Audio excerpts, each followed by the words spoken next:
Okay, so we've got two questions today. If everyone wants to log on to Mentimeter, you can either scan the QR code or go to menti.com and use the code 77433742.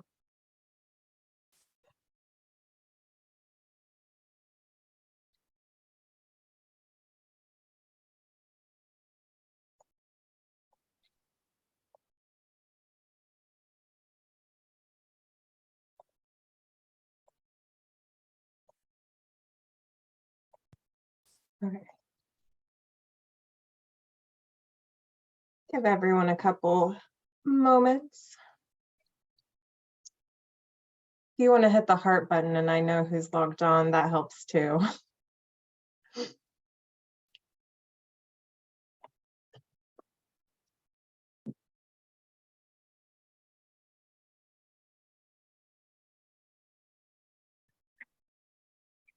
Okay, I'm going to go ahead and start with the first question. So what is something that you feel proud of this week? It can be like a task or, an assignment. Well, for me, it's an assignment maybe.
Oh man.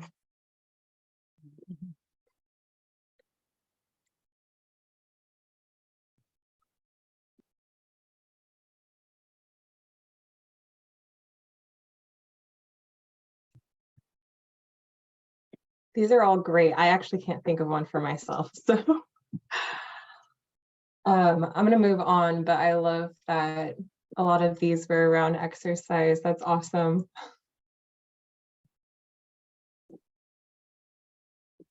Okay, and last question. Oh, my bad. Okay, what was your favorite activity during recess when you were a child? And it's more just for fun.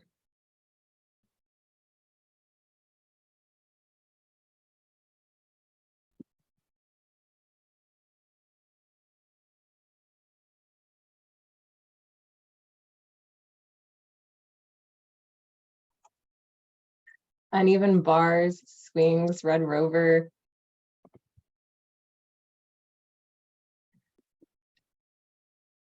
It's hard to pick one. I know. I loved swings too, so whoever put that, it's a great one. Mine didn't pop up. I put kickball. Oh, kickball. Yes. Also blast. Yeah, I included this question just thinking about some of our previous conversations in this group about how, some districts are limiting recess or taking it away altogether. And it got me thinking about what were the activities that maybe some of us did when we were kids during recess, when we actually had the opportunity. Okay. Well, those were the questions. Thank you for participating. I'm going to pull up the agenda.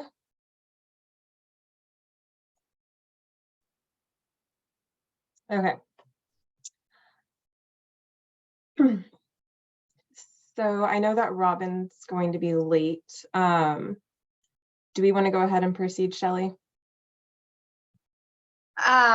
We can. I mean, let's just run through the agenda really quick. And let this group have a chance to sort of get up to speed, ask questions, anything like that. I think we knew that attendance at this meeting would likely be sort of questionable. It's a different time, it's different sort of date, it's the holidays, it's the end of the school year, all of these things. But we wanted to just get the word out primarily about implementation projects. And then our other great news is that Natalie has joined our team. So let's just start with that really quick. Let's just go through introductions, since I forgot to do that at the early childhood meeting this morning. And our presenter didn't have a good idea of who was actually attending. She could see names, but didn't know where they were coming from. So let's go ahead and start with that, since we've already done our polling question for fun. And then we expect Robin to join. If anybody else could join, that would be great as well. So, I mean, I know you all, so I'm not going to waste your time introducing myself. Does everybody know Katie as well? Okay, so we'll start. Emily, do you know Christine? I don't believe so. Okay, so let's start with Christine, and then we'll have Natalie and Okay. Emily introduce themselves as well. My name is Christine Scherenberg, and I am the instructional coach for physical education in Kansas City, Kansas Public Schools.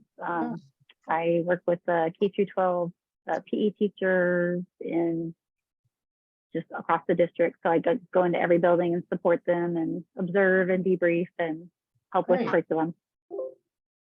Nice to meet you. I'm sad I haven't met you before. I'm Emily Thorpe. I'm our program manager for our school-based health initiatives at Children's Mercy. Awesome. Nice to meet you. Yeah. Hi, and I just introduced myself a little bit before, but I'm new to the team as of last week. My name's Natalie. I'd been working in nonprofit development prior to this, but I got my master's in public health, so I was trying to get more back into that realm of work again. So here I am. We're happy to have her. Awesome. The other piece I wanted to let the group know about, some of you may have heard it if you were at the weighing in quarterly meeting, or if you have seen the recording, but we are rebranding in 2023. So this is one of the last official weighing in meetings of the year, well, of ever, because we're changing our name. We are moving to the Kansas City Healthy Lifestyles Collaborative in 2023. So we'll be the same people doing the same work, just under a new name and a slightly different brand that we hope people really enjoy. We've gotten good feedback so far in the name, and we've gotten good feedback on our logo and color scheme. So we're excited to be launching that in 2023. With that, I also want to bring up at the, right here at the beginning, the information that we've been sharing at each of the sector meetings, as well as the most recent quarterly meeting that we just hosted. And it's related to implementation project funding available for each of the sectors as we move this work forward. We have, and now I can never remember, is it $10,000 or $12,000? $10,000? It's 10,000 to start, and then Okay. there's some extra funding after the first submission. Okay. So we have $10,000 available, and this is as a result of a philanthropic donation to directly support the efforts of the physical activity plan. $10,000 for each sector for implementation projects. We have an application process. It's very easy, not complicated at all. It's not like your typical grant applications. It's a one-page submission. The project or the application asks for a purpose, a description of the project, 3 to 5 sentences, the overall cost. So the max funding available is $10,000.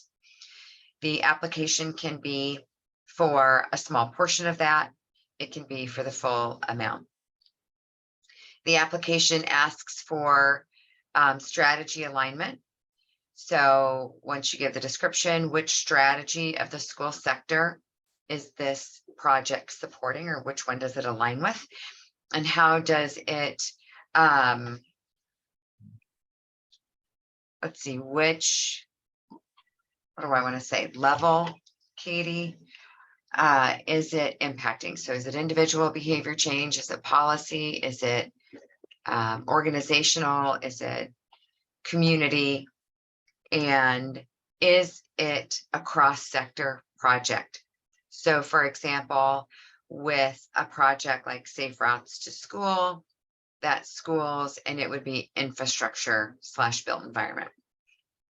If it was increasing park programming at schools and after-school programs, that would be parks and recreation in schools. And there are a variety of other ones that could be done.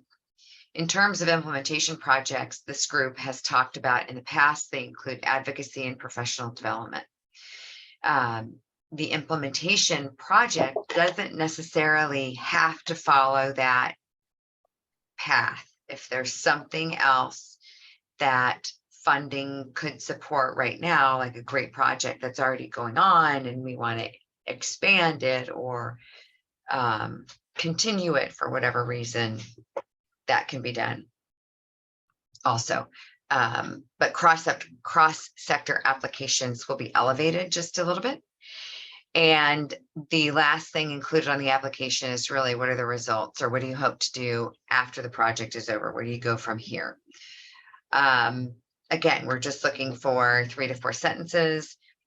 The applications will be championed by the sector leads. So for example, if there's an organization, I think about Buddy Pegs, who has shown up to some of these meetings before. They're really interested in trying to get the word out about bike safety and have the opportunity to host some, I'll say like one-day events. This funding could be used for something like that if there's a connection to other activities that are going on and what's the future state. You know, once that event happens, how do we now ensure that other kids are more physically active? Like, is there programming associated with that? And what else is the group thinking of? So the intent is that the application comes from the sector. It's championed by the school sector co-leads and informed by the organizations that show up at the meetings and are interested in increasing physical activity within schools. Any questions about that? Does it make sense? Is the application online somewhere that we can look at now, or? Yes, it's not online. We can send it out. Perfect. We can look at it right now. I actually have it pulled up already, Shelley. Oh, perfect. Okay, great. And how is this getting pushed out, Shelley? Like, is it just targeted at people who are on this in the sector groups? Yes. Okay. And so we are encouraging participants in the sector meetings to discuss it. And if you know of other programs or activities that are going on that you want to align this work with, then we encourage you to be the champion and then bring that back to the sector and then elevate it to the co-leads and have the conversation, et cetera. Cool. What will happen, just, you know, to sort of close the circle here, the core work group of the physical activity plan will be reviewing applications on a quarterly basis. So that group meets monthly, and I can't remember, I think the third Tuesday of the month. The first time that project applications will be reviewed will be in December. And then the next time will be in March. There is no requirement that an application has to be submitted. If it's not submitted in December, that doesn't mean you have a lower chance of getting money in March. Doesn't mean anything of the sort. It's the first time we're doing this. We're trying to establish a routine. We had a few sectors that have a couple of projects that require a small amount of funding, and if approved, would allow them to move forward faster at the beginning of the year. And so we went ahead and sort of decided what this process is going to be and created this short, simple application. And we're trying to, I'll say, kind of soft launch it so we can work out some bugs with the first round of applications. We have a better idea of what to do in March. And then we also give people a little bit more time to think about cross-sector projects, meet with people, how does this work, that sort of thing. And I'll give you an example of this. Here's a really good one that we've talked about with healthcare. I hope you all know that the healthcare sector is hosting walks. They're the Just Walk / Walk with the Doc format. That format is an hour session. It's a 5 to 10 minute presentation on a health related topic. The rest of the hour is spent walking or doing some other form of physical activity. And it gives participants an opportunity to talk to the healthcare provider who just spoke on the health related topic, gives them a chance to ask additional questions or maybe even more specific questions that might impact them or family members. It's also a chance for healthcare providers to role model physical activity and meet people where they are, meaning in their community. So the walk's being hosted in their community. We've been hosting these walks since April. Our next one is this Saturday. The walks we currently have going on are in Pearson Park. We are securing an indoor location for the next 3 walks so that we don't have to cancel them. We don't have huge participation in that, so we need help getting the word out. That group is going to be expanding. So they're submitting an application to add a second walk location in Kansas City, Missouri. We are working to partner with Chris Harris at Harris Park. He has already received funding from Children's Mercy to expand programming in his park to bring in some of the resources that Children's Mercy has to benefit his community. So looking to have our Prepped and Ready program come out and share information and resources specific in his park. Center for Childhood Safety come share information about bike safety, bike helmets, car seat safety, etc. in his park. So we thought it might make sense to have a Just Walk hosted in his park. So we're trying to align with efforts that are already going on to make this work happen. So we're requesting additional funding to host a Just Walk at a second location. It's a very minimal amount of money. If he agrees, the healthcare sector is covering the cost of hosting that walk in his walk. And we just have other resources available and sort of test out expansion of our Just Walk model. Can we do that in other sites across the metro? And then how do we do that with other healthcare systems who should also be leading walks? Because people have questions about adult healthcare or pediatrics. So that just gives you an example of how we're trying to align with other efforts that might be going on in the community, cross-sector opportunities. His would technically be Parks and Rec and healthcare. How can we learn from that? How can other sectors learn from that? How do we grow and expand with small amounts of funding and coordinating our efforts, if that makes sense?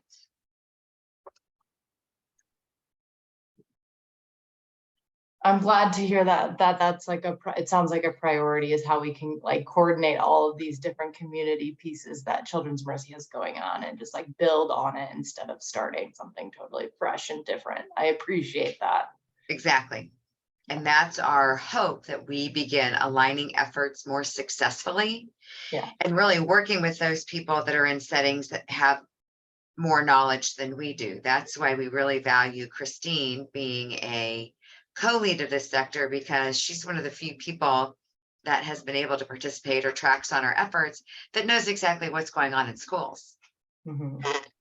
We don't, I mean, we're not there. And she knows a little bit more broadly. So being the PE lead instructor or coach, she has a handle on PE education across the school district. And it's just USD 500, right, Christine? Yeah. This is so interesting. I love for sure, finding where the cross-sector partnerships exist because I know that we've had a fantastic relationship with Safe Routes, and we used to, there used to be like small grants where schools could apply to fund a champion at their school to lead a WSB, walking school bus.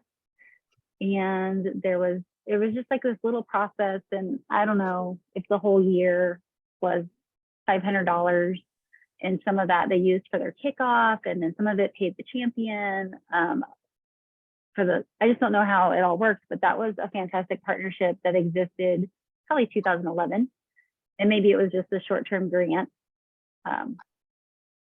So that's very interesting. And then the idea of partnering with Parks and Rec for sports sampling and after-school partnerships, it seems like really big, and like I can't wrap my brain around it, but I do have a teacher who's super connected with Parks and Rec. I feel like she's either on the board, but that's something that I could connect with her, and just, she probably already has a vision for what it's supposed to look like. So just those couple, and even just, I mean, high school, just the outdoor adventure piece, again, that might be partnership with the Parks and Rec. And then there's the pools, our district's trying to bring back, like, kids in KCK or Wyandotte County, not just our district, but I think the whole area is, we're trying to get reintroduction of pools and connecting. I'm not sure where the connection, like where it would be Parks and Rec or with schools, but there's just so many things that are starting to take place. So.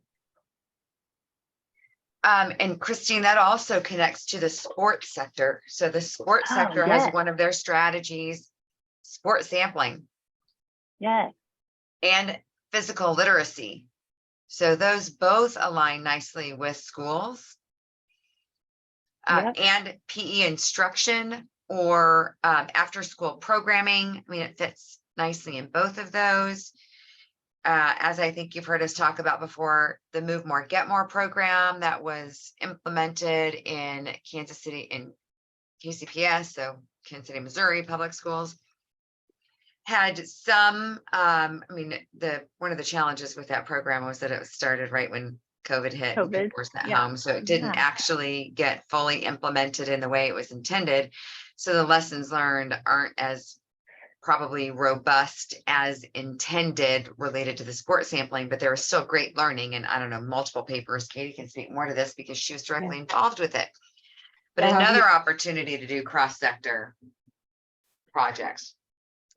Yeah, there are some lessons learned. 6-month outcome, or 6-month outcomes paper is, I think it actually just got published. So let me find that and I can provide that to you. They're actually finishing up this year right now, and they'll continue next year. So this, I believe, is like the 4th year they've been doing it on Move More, Get More. I didn't realize it was still going. Yeah, it's still going. Oh, that's awesome.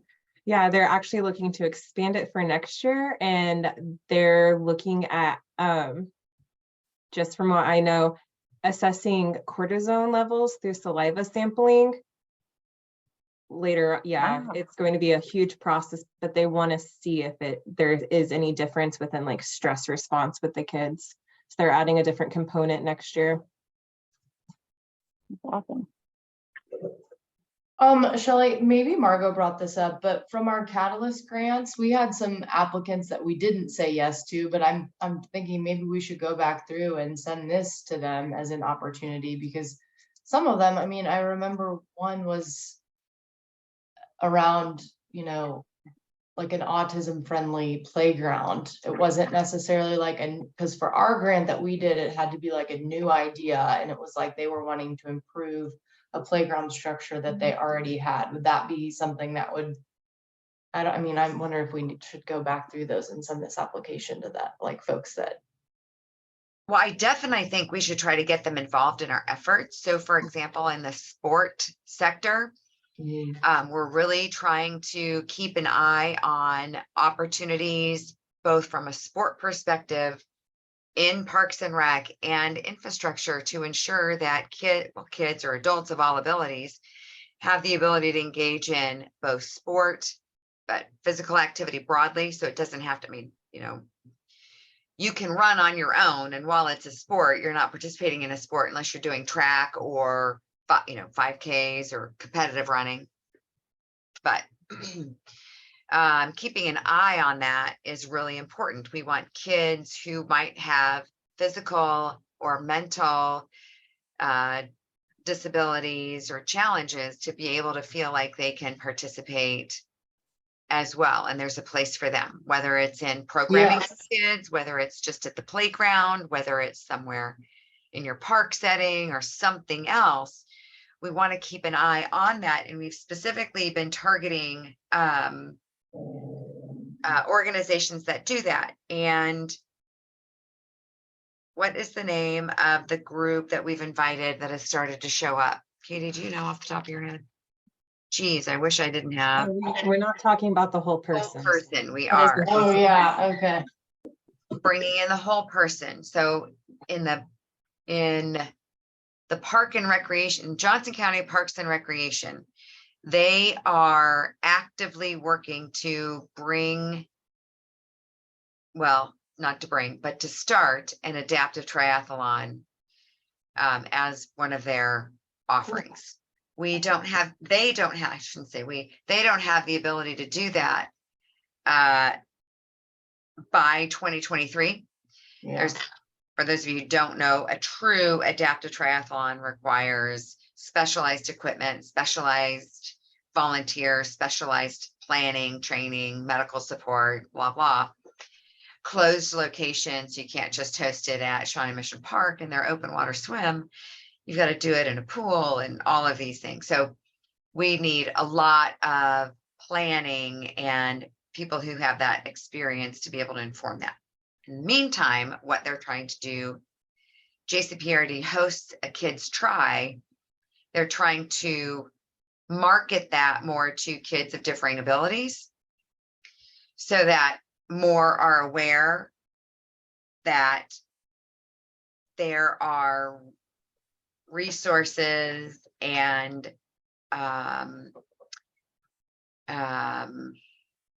requirements, that might not be the right word, but things put in place to make it easier for them, for kids of all abilities or differing abilities to participate, because it's not kids of all abilities that are really going to be able to participate in that event.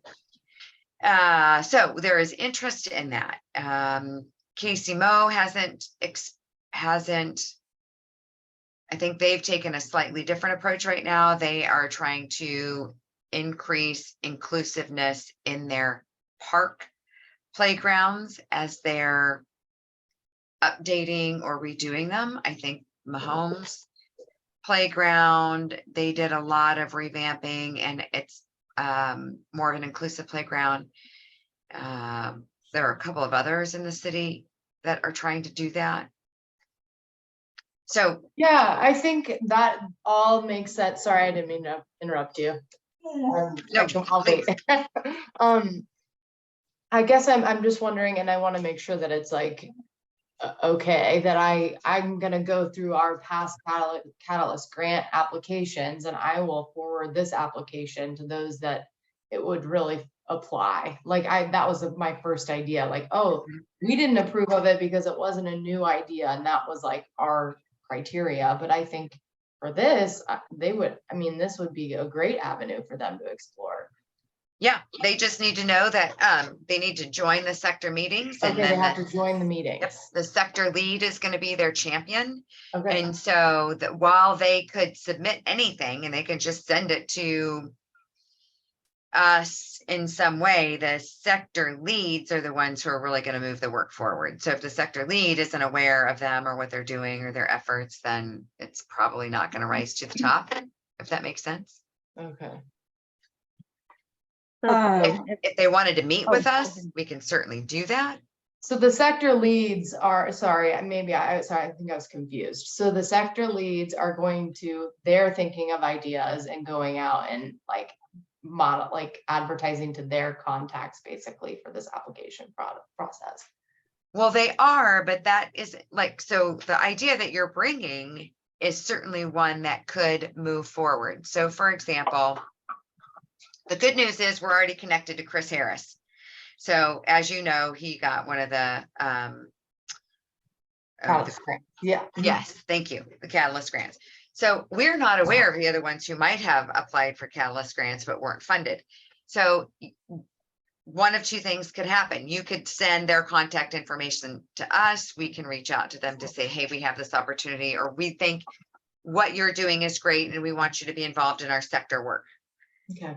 We'd like to invite you. Here's what's happening. There are some implementation funds that are available. If you think this fits with what you're doing, please join the sector. Okay. So we could probably go about it in a number of different ways. I think that is the way that sounds like it makes the most sense, is sending you all some names. Okay. So if I was just trying to have a conversation with the leads for Parks and Rec and sports and schools to just kind of talk through sport sampling and what that would look like to do a pilot, I don't even think it would have to be like next fall, but say that those three sections came together and applied and put out a proposal. And is that how it would work? Like I would get in touch with the other leads Yes. to just talk about, even if it's a potential. Mm-hmm. Yeah. And the other thing for you to consider, Christine, because you're in KCK, is how do we bring in Wyandotte County Parks and Rec to the conversation? Oh, that's who would be, yeah. I'm not sure who the sports. We can connect you with the Contact. sports sector Oh, okay, leads. yeah. But right now in Yeah. Parks and Rec, the sector leads represent Johnson County and Kansas City, Missouri, Parks and Rec. Oh, right, okay. Yeah, we'd want you to bring an Angel as well as Yes. the two Who's- sector leads for Parks and Rec and move this forward. So with Parks and Rec for Wyandotte County, if I contact them, are they familiar with? I mean, Well, I don't know. Yeah, yes, kind you- of. We're working with them on our Just Walk walk. Oh, okay. We're hosting it in Wyandotte County and have been working with Angel and Wyandotte County Parks and Rec to move that forward, for Oh, what's- permissions and Yeah. get the what's her word last name? out. And What's her last name? Obert, I think. Okay. Let me look that up real quick just to make sure I'm Yeah. right. I'm pretty sure that is. Yeah, Obert.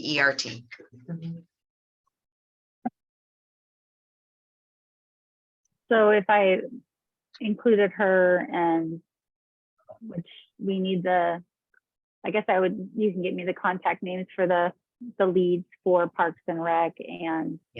Well, Allison had signed Florida. up to show up today, so she's Okay. one of them, but she's not Yeah. on. I just think it'd be fun to do a small pilot, something that's not gonna, I don't know, just somewhere to test it out. Yeah, and I love the idea. I mean, we've talked about that, related to move more, get more, and how can you replicate that in other areas, especially when there's a champion. And I think you know this better than we do, Christine, but without a champion in the schools or the district, it's really hard to move some of those things forward because, there's so many other competing factors that are going on. Looks like Robin is joining us. Sorry, guys, I got caught as I was getting ready to join on something else. So No worries. Robin, we were just talking about implementation projects. So the funding, the application process, some ideas. There've been some really great ones that are rising to the top. And so we're talking about the process that the applications will come through the sector leads. They'll be submitted to the core work group. They'll be reviewed on a quarterly basis. The first time is going to be December 20th, but there's no requirement that the sector has to have a submission by then. And it doesn't interfere with the amount of funding that you have available. It's not like the first ones that apply get all the funding. That's not the case at all.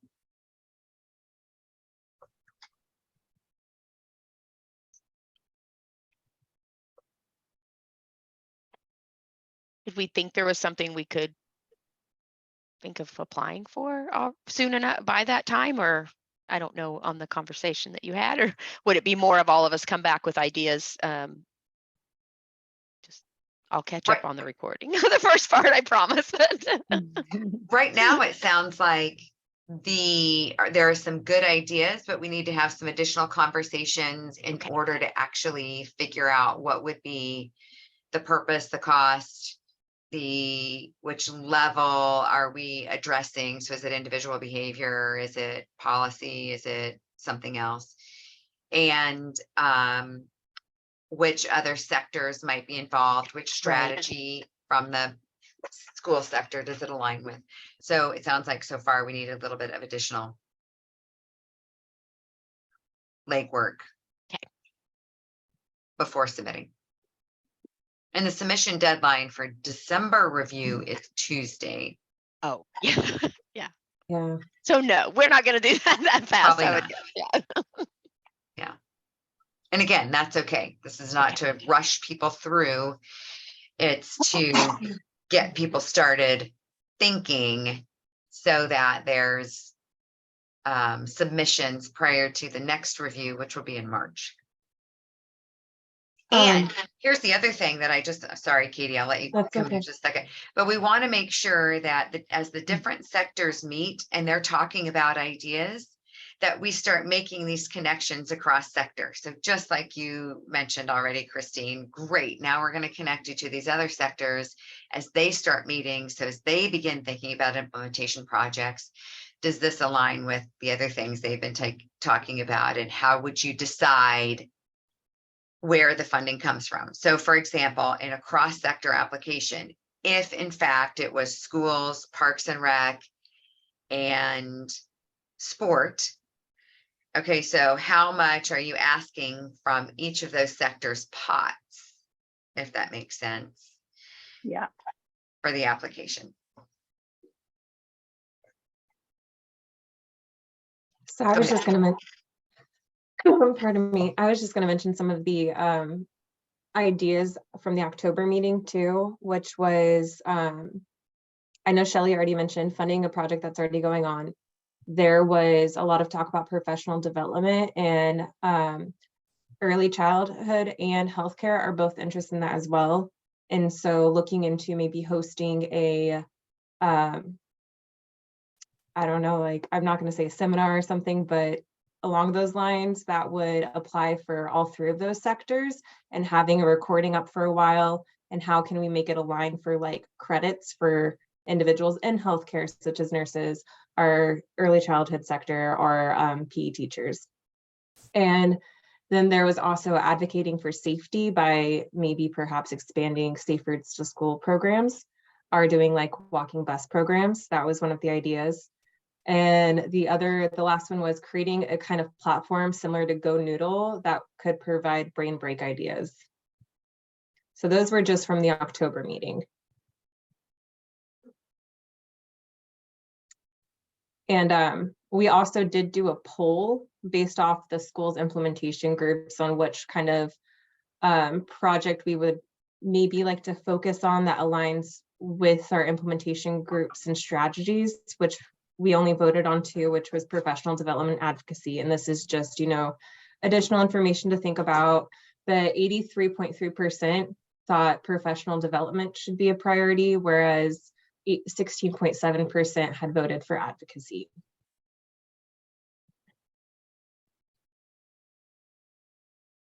I think the advocacy piece is going to be difficult. I'm not sure. I think it's going to be difficult to address because I think professional development is within our sphere of control and influence, and it's going to be easier to springboard, I think.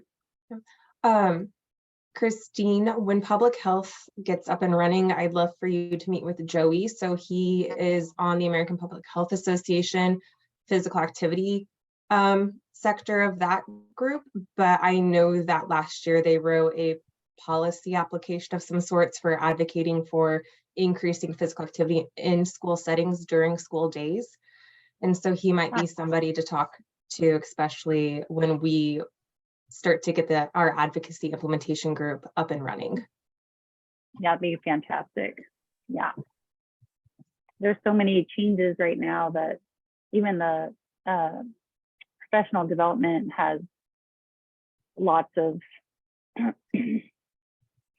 lots of potential, even within the teachers. They just changed at the state level, they changed physical education requirements for graduation for high school. So even though a lot of the metro already offers a health semester and 2 PE classes, the state just made it a requirement that all kids to graduate have to have a semester of health in 1 PE class.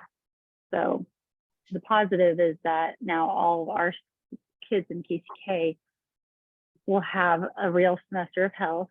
The negative is they only are required to have 1 PE semester, but it just, for health, I'm interested in connecting with anyone that has health already rolling, the health public health, just because we are gonna now have to create a health course, which is kind of exciting. That is, I wish I would have had it in high school, a health course, but it is kind of unfortunate having to cut into another PE. Yeah. Did you have it embedded within your PE class?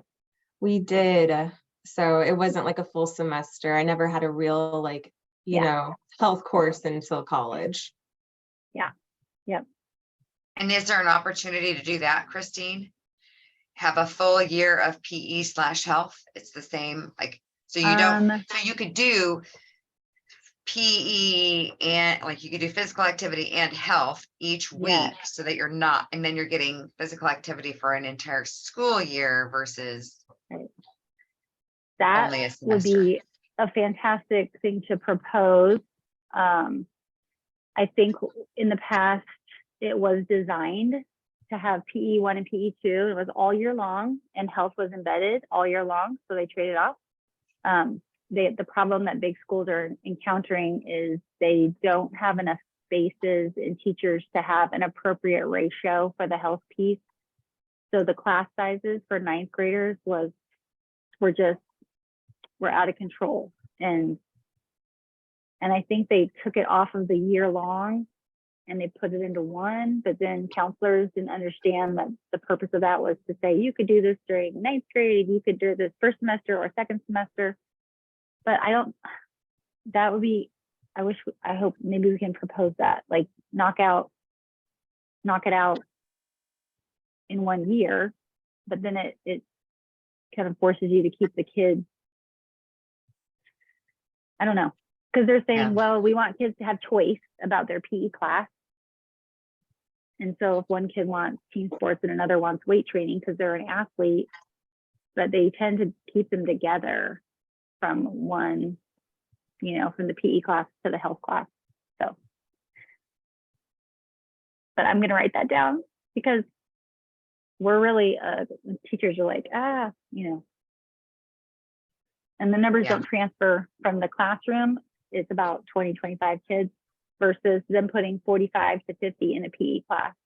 And so they can't just pop some schools, a day you're here, the next day you're here, and they just, because they respect the numbers. So that's where the advocacy piece right now in our district is not being respected, where they're overloading and yet all their English classes have a max of 12. And the PE spaces have, 45 to 55 per teacher in a double, so 100 kids. But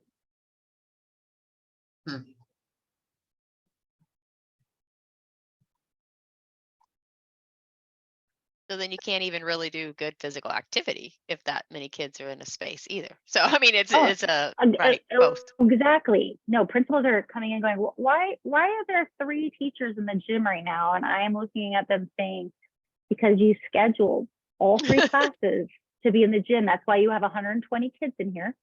And I just wrote it out, said you have 3 teachers and 2 spaces. Here's what you could do. Limit it to 30 per class, and then have their plans so that there's only 2 teachers in the gym at a time. And they were like, So I didn't really understand the background of what counselors do or how it works, because even the principal, I don't know. I know that they're overwhelmed right now. But you're right. There's, at this building I'm thinking of, only 2 spaces for PE, 1 gym, 1 weight room, and there's no PE happening.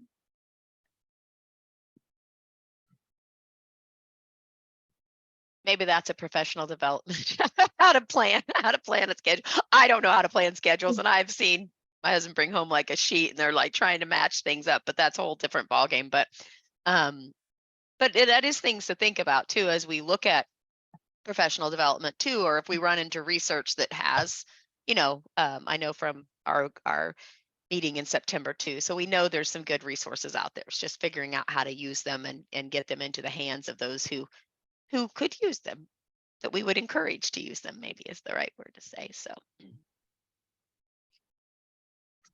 back to the brain break idea and it's similar to Go Noodle. That was on that survey, right? That I was just thinking about a thought around that, like if there was an opportunity to have different teachers, different, like if we've got some of the doctors or some of the different healthcare workers and different people that might do a little video. I mean, we don't need it to be more than a couple minutes or something fast, right? And so then we just have to house it, right? Is that what we're thinking, like where they could have access to it and pretty easy access? Is that, I guess, I don't know. I guess maybe that's what their idea was, but I know how Go Noodle works and it's a little more, and I know is there a fee for that after a certain amount of time? Yeah, there's a fee for Go Noodle, and this I think started, there's a researcher here at the hospital who's did a study on implementing brain breaks in the school setting. Their staff came up with the content and led the brain breaks. But of course, when the study's over and the money's gone, then they're not there to do them anymore. Now, these are recorded, and I believe the breaks are actually still available. Like you can access them. They're not readily available. There's not new content that's being developed. How do we, but one of the things I always think about is how do you not miss out on the things that have already been developed? So if that's already there, it might only be useful in one classroom for 1 year or 1 semester. I don't even remember how long they did it, because then you want new content. But if it's geared toward a specific age group, why can't we promote that to schools like all over? And then when they think we need additional content, what do we do about that? How do we coordinate that with our efforts and funding and other resources to pull it together to do more? And now we're Right. building our own internal library of these sorts of things. I mean, we've got sports medicine physicians and athletic trainers and physical therapists who are interested in having these videos available and even doing some more specific injury prevention or,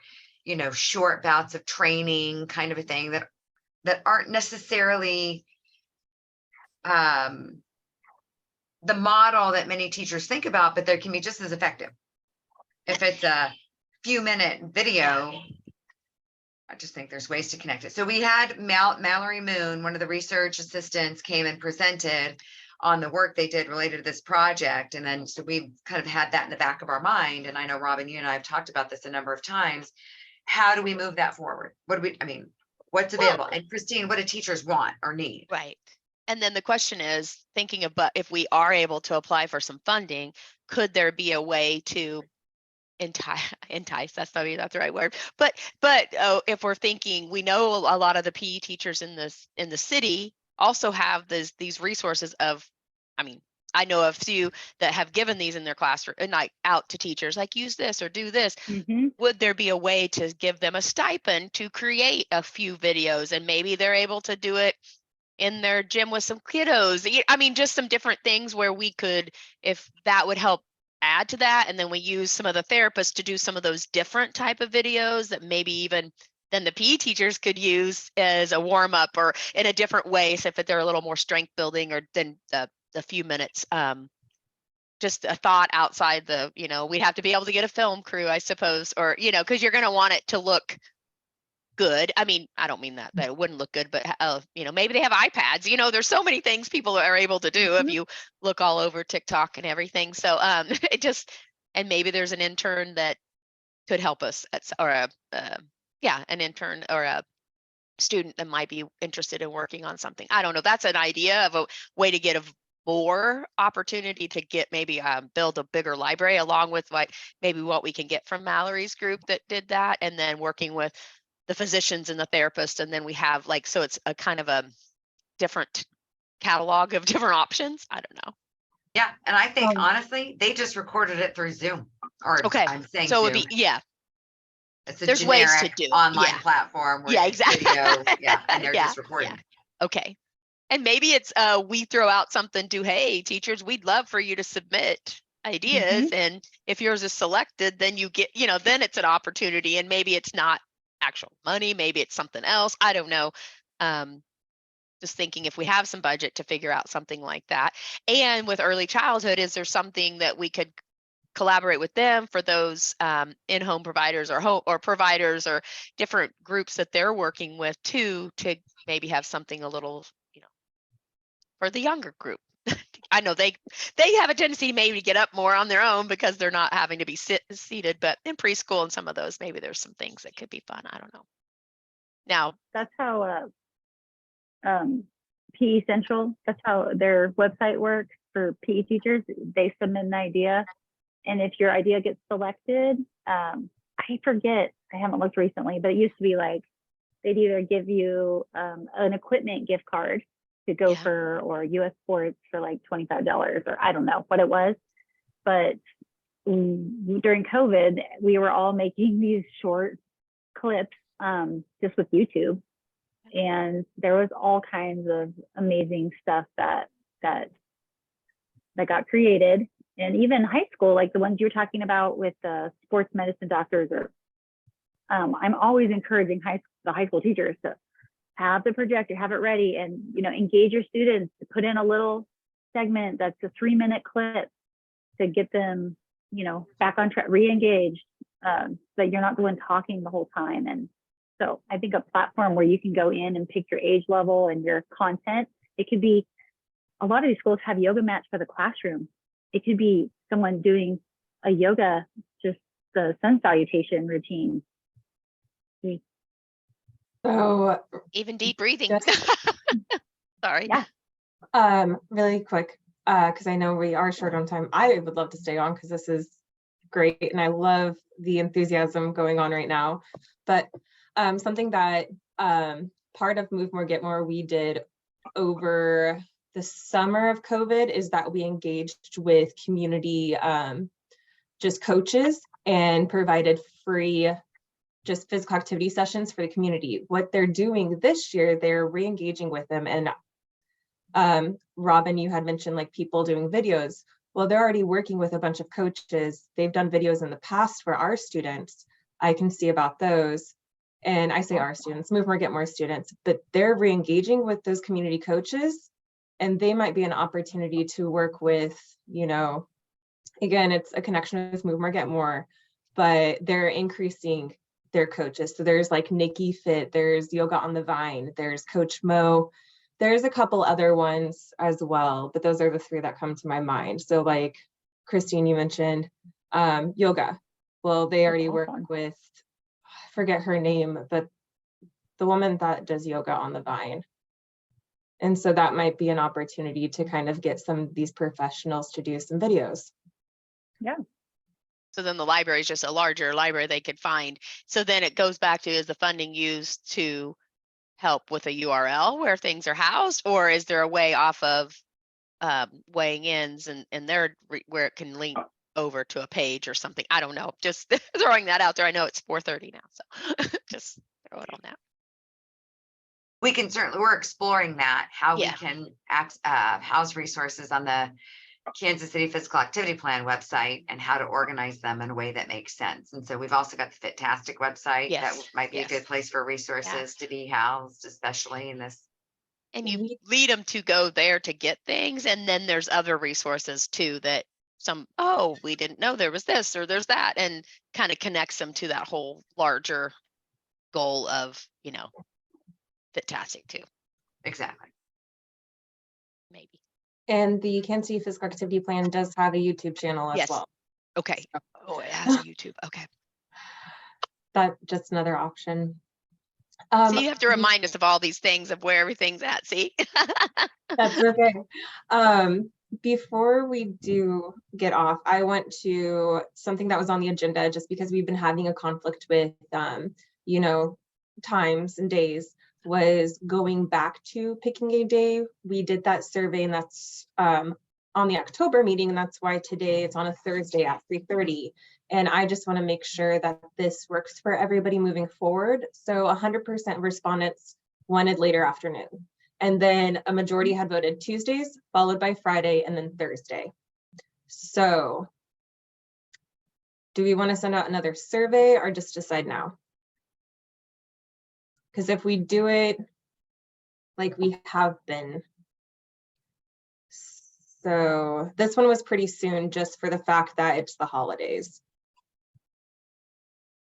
But I believe we've been doing the fourth Wednesday of every month, so the last.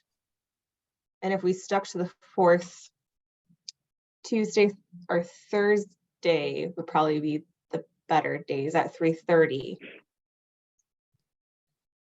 Yeah, I think we want to avoid Fridays. I would say that too, because I think it might sound great and grand on a survey, and then when it Yeah. comes to the, oh, by the way, that's the Friday of this or the Friday of that, and I'm on PT, whatever. I think you're Yeah. right.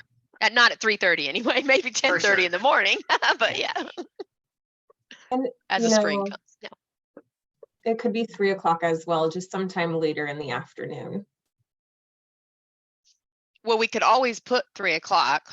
I mean, if that works, I don't know though, Christine, you let us know on your schedule. And then if we needed to go till 4:15, we could add in a little time, like even to save an hour and 15 minutes, then people are done if they're ready to get off work at 4:30 or whatever. So that might be helpful. I don't know. Yeah, and I think, Christine, we want to accommodate your schedule as much Yes. as we can. Yeah, Yeah. I feel like our teachers, they either get done teaching at 3:30 or Okay. 4, and then they So usually 3:30. have their after school duty. But I think that for teachers that can get someone to cover their after school duty, there was someone I just saw and she was like, oh, I might pop on, and she was done at 3:30. I think if we have it at 3, I would say that It'd be harder. unless somebody has plan time during that hour, I wouldn't expect anyone to make it just because they could be teaching till 3:30. I mean, say we could do 3:30 is good. whatever fits, but 3:30, I'm happy with that. Okay, so Trying to involve 3:30. teachers. Does Tuesday or Thursday work better? Mine just is Either going to is- vary on the yeah. month. Yeah, Okay. yeah. Let's stick with Thursday. Today's Thursday. Let's just stick with Thursday at 3:30, and I'll go ahead and get that next meeting scheduled.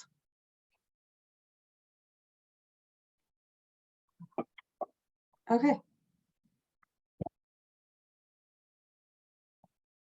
Perfect. Great. Thank you. So you, just Katie. keep thinking about implementation project ideas. Again, there's no rush to get this done. And I think we really just wanted to bring up the idea and get remind everybody what we've been talking about, what we're learning from other sectors. And Emily did send me the Catalyst grants that the hospital made available. So I'll look through those to see if and Katie and I can both look through those, see if there's anything that looks interesting, and we'll start inviting people to join our sector efforts. That is, now that we are, again, this is what makes me so happy about being fully staffed. Now we have the ability to actually begin recruiting other people to join the efforts and explain to them how this aligns with things they're already doing. Now that we'll be able to divide the things that are time consuming, they're not hard, or they're not, too it's just when two of us are trying to do newsletters for 10 sectors and meeting invites for 10 sectors and recruit people for 10 sectors, it's just overwhelming. We can't get it all done. But now that Natalie's joined the team and as we begin providing more specific and directed support for each of the sectors, I think we'll be able to add in some of these things that we've been hoping to do, but now we'll have the staff and the capacity to do it as well. Just super exciting.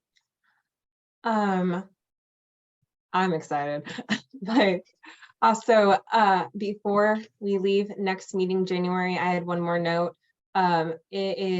We talked about, pardon me, I'm so congested today.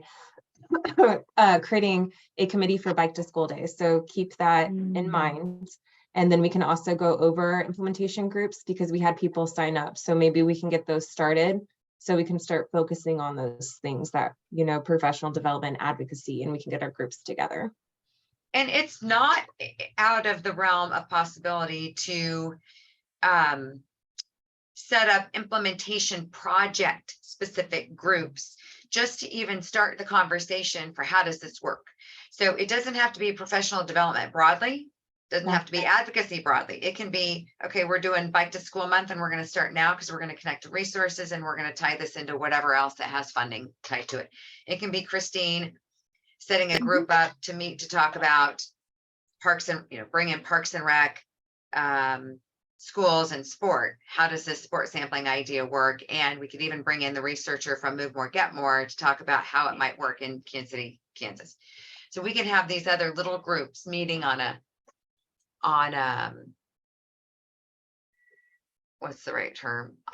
Outside of this to even put the application forward to help with the planning. You know what I mean? And let me know, because I can get you Leitner. He's the one who does Move More, Get More.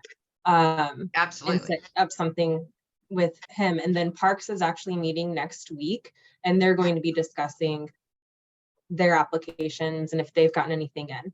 So, and I put might be that able link. to. Might be able to invite. I copied that link. I should be able to invite the person I'm thinking of, along with somebody from Wyandotte, the Parks or Casey, whatever, Wyandotte Parks and Rec. I can't attend because I have a teacher that I've moved and Yeah. I'm locked in, but I'm gonna hopefully connect with those two other people and see if they can pop in. Yeah, sounds great. And I can always set something up with our co-leads from Parks with you and Robin. I think you missed the beginning of Christine's, or the beginning of the meeting when Christine had this idea of connecting parks, sports, and schools and doing like a kind of pilot study for sport sampling. But yeah. Okay. Well, I'm gonna go ahead and stop the recording.